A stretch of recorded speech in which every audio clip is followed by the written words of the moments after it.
라이드 앤 딜라이트 말씀 묵상의 시간입니다. 사랑하는 주님, 오늘도 새날을 열어주시니 감사합니다. 주님, 약하고 미련한 저를 긍휼히 여기시고 날마다 품에 안아주시니 감사와 찬양을 드립니다.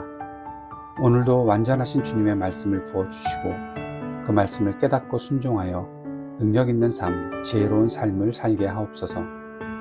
우리의 영원한 방패가 되시는 주님, 주님의 지혜를 우리에게 채워주옵소서.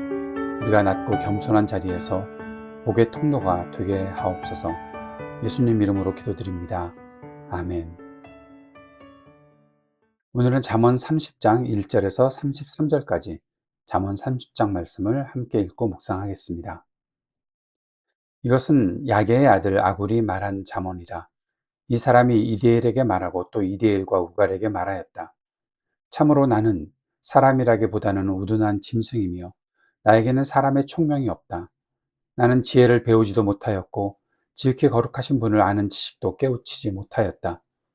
하늘에 올라갔다가 내려온 사람이 누구며 바람을 자기 손에 움켜쥐고 있는 사람이 누구냐.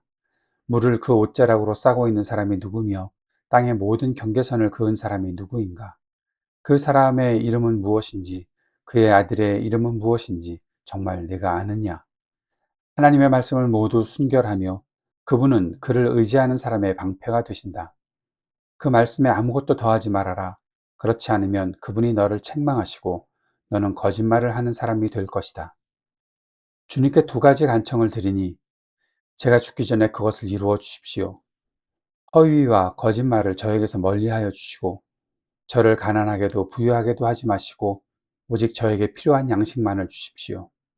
제가 배가 불러서 주님을 부인하면서 주가 누구냐고 말하지 않게 하시고 제가 가난해서 도둑질을 하거나 하나님의 이름을 욕되게 하거나 하지 않도록 하여 주십시오. 주인에게 그 종을 비방하는 말을 하지 말아라. 그 종이 너를 저주하고 너에게 죄가 돌아갈까 두렵다. 아버지를 저주하며 어머니를 축복하지 않는 무리가 있다. 더러운 것을 씻지도 않고 깨끗한 채 하는 무리가 있다. 눈이 심히 높아서 눈꺼풀을 치켜 올리고 남을 깔보는 무리가 있다. 이빨이 긴 칼과 같고 턱이 큰 칼과 같아서 가난한 사람을 하나도 땅에 남기지 않고 삼키며 궁핍한 사람을 삼켜 씨를 말리는 무리도 있다. 거머리에게는 달라 달라 하며 보채는 딸이 둘이 있다. 전혀 배부른 줄 모르는 것이 셋, 만족할 줄 모르는 것 넷이 있으니 곧 스올과 아기 못 낳는 태와 물로 갈증을 없앨 수 없는 땅과 만족하다고 말할 줄 모르는 불이다. 아버지를 조롱하며 어머니를 멀시하며 순종하지 않는 사람의 눈은 골짜기에 까마귀에게 쪼이고 새끼 독수리에게 먹힐 것이다. 기이한 일이 셋, 내가 정말 이해할 수 없는 일이 넷이 있으니 곧 독수리가 하늘을 날아간 자취와 뱀이 바위 위로 지나간 자취와 바다 위로 배가 지나간 자취와 남자가 여자와 함께 하였던 자취이다. 가늠한 여자의 자취도 그러하니 먹고도 안 먹었다고 입을 씻듯이 나는 아무런 악행을 한 일이 없다 한다. 세상을 뒤흔들 만한 일이 셋, 세상이 감당하지 못할 일이 넷이 있으니 곧 종이 임금이 되는 것과 어리석은 자가 배불리 먹는 것과 꺼림을 받는 여자가 시집을 가는 것과 여종이 그 안주인의 자리를 이어받는 것이다. 땅에서 아주 작으면서도 가장 지혜로운 것이 넷이 있으니 곧 힘이 없는 종류이지만 먹을 것을 여름에 예비하는 개미와 약한 종류이지만 바위 틈에 자기 집을 짓는 오소리와 임금은 없으나 때를 지어 함께 나아가는 메뚜기와 사람의 손에 잡힐 것 같은데도 왕궁을 드나드는 도마뱀이다. 늠름하게 걸어 다니는 것이 셋, 위풍당당하게 걸어 다니는 것이 넷이 있으니 곧 짐승 가운데 가장 강하며 아무 짐승 앞에서도 물러서지 않는 사자와 자랑스럽게 걷는 사냥개와 수렴소와 아무도 맞설 수 없는 임금이다. 네가 어리석어서 우쭐댔거나 악한 일을 도모하였거든 너의 손으로 입을 막고 반성하여 보아라. 우유를 저으면 굳은 우유가 되고 코를 비틀면 피가 나오듯이 화를 돋우면 분쟁이 일어난다. 잠언 30장은 잠언 전체가 솔로몬의 잠언이 줄을 이루고 있는 책에서 매우 독특한 자리를 차지하고 있습니다. 1절에 보면 이 말씀의 표제가 아굴의 격언이라고 소개되어 있죠. 아굴이라는 인물이 이디엘과 우갈이라는 사람에게 전한 지혜의 말씀이다 라는 것이 1절에 나오는 표제입니다.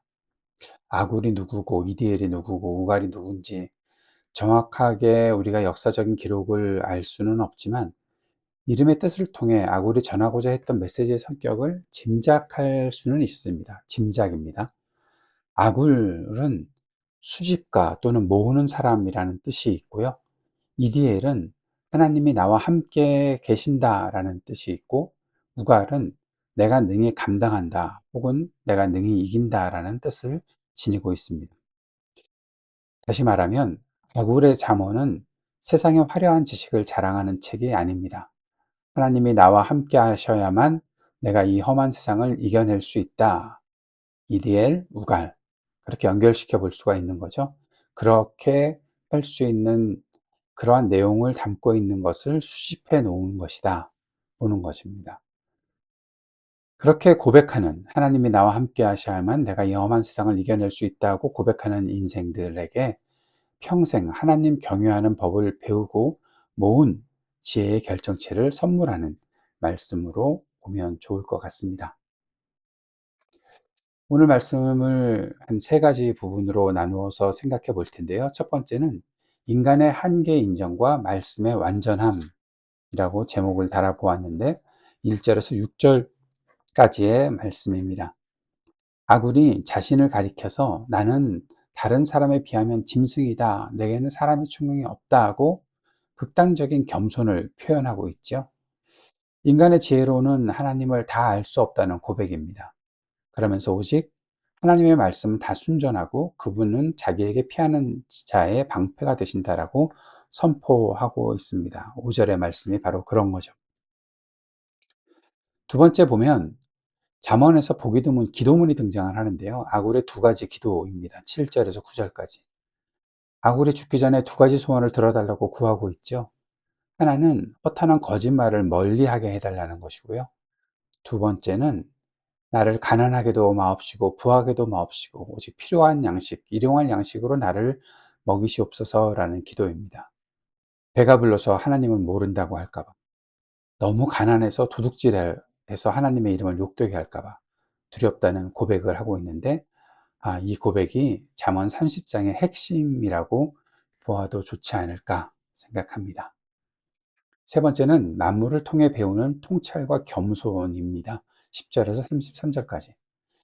아굴이 숫자를 활용해서 독특한 문학적 형식으로, 문학적인 표현으로 세상을 관찰하고 있습니다. 세 가지 탐욕스러운 것들, 기이한 것들, 세상을 흔드는 것들을 나열하고 작지만 지혜로운 동물 네 가지, 개미, 오소리, 메뚜기, 도마뱀, 개역 개정에서는 아마 사반이라고 표현되어 있을 텐데 오소리라고 새 번역에서 읽었죠. 그렇게 소개하고 있습니다. 이 동물들을 보면 힘이 없고 약하지만 예배할 줄 알고 바위 뒤에 숨을 줄 알고 떼를 지어 다닐 줄 알고 또 왕궁에 드나드는 담대함도 있다 라고 말합니다. 결국 인간의 교만을 꺾고 하나님이 지으신 피조물 속에서 겸손과 지혜를 배우라는 촉구입니다. 오늘 말씀을 개인적으로 적용해 보면 비교를 멈추고 자족의 안전지대로 돌아가자라는 것입니다. 우리는 매일 SNS와 미디어를 통해서 타인의 화려한 삶을 엿보죠. 끊임없는 결핍을 느끼는 시대에 살고 있습니다. 조금만 방심해도 원망과 탐욕이 있죠. 15절에 거머리가 나오는데 주세요, 주세요 하는 거머리. 그것이 우리의 마음을 지배하고 있는 것은 아닌가 돌아보게 됩니다. 내가 가진 것과 남이 가진 것을 비교하는 말과 생각. 오늘 하루 멈추어 봅시다. 바울처럼 그렇게 기도하는 거. 주님, 오늘 저에게 주신 일용할 양식과 평범한 일상이 제게 가장 안전하고 충분한 은혜입니다라고 고백하면서 자족의 기도를 매일 아침 드리는 것 어떻겠습니까? 내 손에 가지고 있는 것에 감사할 때 탐욕이라는 이름의 죄로부터 우리 영혼을 지킬 수 있습니다. 두 번째, 공동체적으로 적용해 봅시다. 약함을 감추지 않고 연대하자라는 적용입니다. 아굴은 작고 힘이 없지만 지혜로운 동물을 소개했죠. 개미는 미래를 준비하고 오소리는 약하기에 바위 사이에 집을 짓는다. 이것은 바위 사이에 집을 짓는다? 조금 비약일지 모르지만 그리스도 안에 우리가 거하자라는 것으로 생각해 보면 어떻겠습니까? 메뚜기는 임금이 없는데 떼를 지어서 일제히 나아간다라는 말도 하고 있습니다. 자, 신앙 공동체 안에서 나의 약함, 이게 숨길 것인지 아니면 숨기려고 또 강한 척 허세를 부리는 일, 그런 일들이 참 많이 있죠. 그렇게 하지 않으면 어떨까요? 허세도 부리지 말고 숨기지도 말고 메뚜기처럼 혼자서는 약하지만 말씀 안에서 서로 손을 잡고 연대하면 공동체는 강력해지지 않겠습니까? 교회 안에 지체가 실족하지 않도록 말조심하고 연약한 지체가 있다면 바위가 되어서 서로를 덮어주는 따뜻한 격려의 말 한마디, 오늘 한번 건네보는 것 어떻겠습니까? 세 번째, 사회적인 적용입니다. 정직과 책임감으로 하나님의 이름을 높이자라는 것입니다.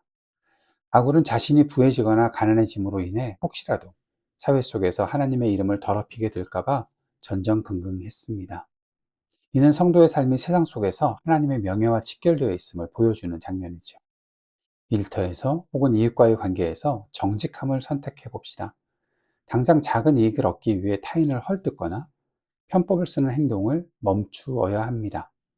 내가 가난하든 부하든 나의 정직한 행실과 성실한 세금 납부, 공정한 거래 등등으로 곧 세상 속에서 하나님의 이름을 대변하는 통로임을 기억하고 오늘 하루 손해를 보더라도 성도다운 바른 선택을 내리는 것입니다.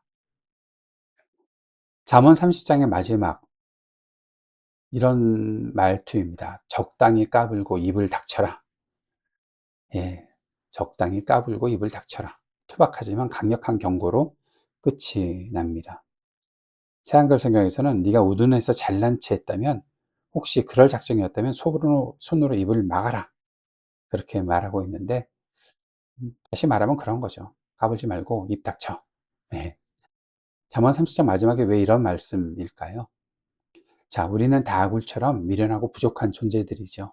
그러나 우리에게는 완전하신 하나님의 말씀이 있고 우리가 피할 영원한 방패이신 예수 그리스도가 계십니다. 오늘 하루 내 지혜에 의지하지 말고 하나님이 주신 것에 감사하며 낮고 겸손한 자리에서 이웃을 살리는 복된 통로가 되기를 바랍니다. 주님께서 가르쳐 주신 기도 드리겠습니다. 하늘에 계신 우리 아버지, 아버지의 이름을 거룩하게 하시며 아버지의 나라가 오게 하시며 아버지의 뜻이 하늘에서와 같이 땅에서도 이루어지게 하소서. 오늘 우리에게 일용할 양식을 주시고 우리가 우리에게 잘못한 사람을 용서하여 준 것 같이 우리 죄를 용서하여 주시고 우리를 시험에 빠지지 않게 하시고 악에서 구하소서. 나라와 권능과 영광이 영원히 아버지의 것입니다.